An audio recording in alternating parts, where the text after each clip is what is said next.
short review on the first 4 episodes of Daredevil Season 2. First off the bat, we see Matt Murdock as Daredevil, kicking some ass, not bothering to take names, and really just putting us back into Hell's Kitchen straight away, and giving us some good action from similar to what we had in the first series.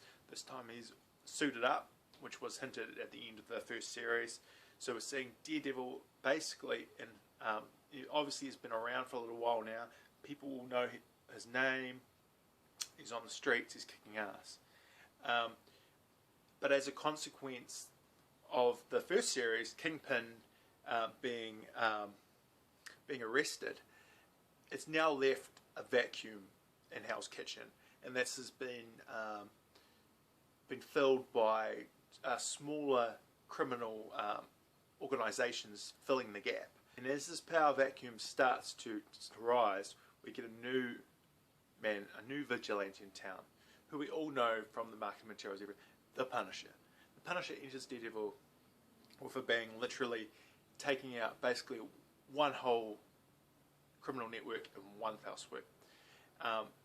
He's similar to Daredevil in terms of his vigilantism, but has a different approach. If you've seen other incarnations of Punisher, you will know that basically he will shoot and ask questions later, or not even bother. He'll do his research, he'll target the people he needs to do, and he'll take them out.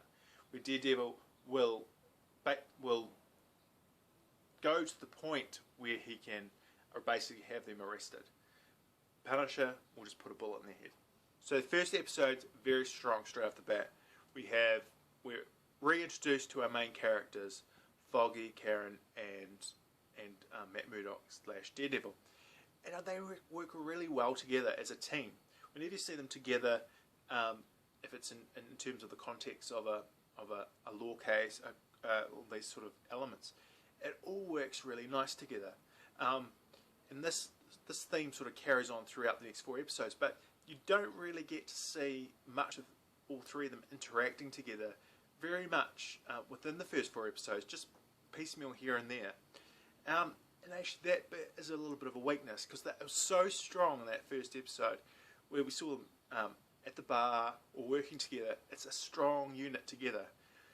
Now unfortunately, as within the 4 episode arc, they basically get split off into little sub-stories and side missions. And the best part is obviously the Daredevil Punisher storyline. That as a unit itself, you can't get any better. The only sort of weaknesses is Foggy's little side stories. He gets to meet Claire, Rosario Dawson's character, Claire, from the first series, which is a really good scene. I think it's the 2nd or 3rd episode, I can't quite remember. But that's really good when Foggy is actually being assertive. And it happens a couple of times during the first 4 episodes. Foggy gets really assertive and he shows off his intelligence. He did it a few times in the first series, but that's when he's at his strongest. He puts more confidence out there. He's talking about the law. He's talking about things he knows about, and he comes off really strong and really positive. But the only problem is the rest of the time he's weak, or he's whining a bit, and it doesn't come off as well. If they just kept him a nice strong character like he is in these certain scenes all the whole time, I think it would work better. Karen Page is hit and miss a little bit, her little side stories, but I think it works well in terms of giving you more information about, say, the Punisher, for instance, or what's happening behind the scenes. That's really good. Just to go into the Punisher stuff, if you've read the comics, this is the Punisher.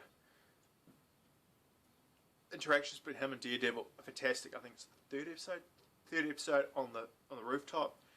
Basically, Punisher captures Daredevil, and it's basically them just talking about their ideologies and all that sort of stuff. And it really is strong character work, and strong writing in those pages. And then it follows it up with a great action sequence.